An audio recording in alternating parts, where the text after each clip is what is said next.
တရားရဲ့ဘဝမှာ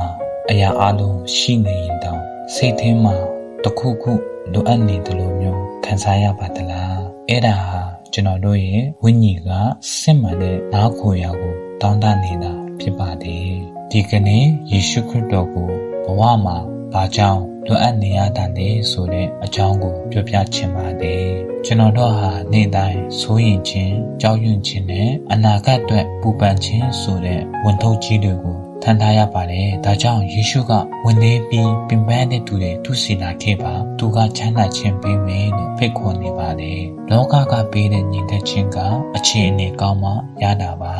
ဒါပေမဲ့ယေရှုပေးတဲ့ညီတဲ့ခြင်းကပြဿနာတွေကြားမှာတော့စိတ်ကိုအေးချမ်းစေပါတယ်ဘုရားသခင်ရဲ့ညီတဲ့ခြင်းဟာသူ့အတိညာဉ်နဲ့တိုင်းစားလို့မရအောင်တာလို့ပါတယ်ပြဿနာတွေရှိနေတဲ့ရင်တောင်မှစိတ်ထဲမှာအားလုံးအစဉ်ပြေသွားမှာပါဆိုတဲ့ယုံကြည်စိတ်ချမှုကိုရရှိစေပါတယ်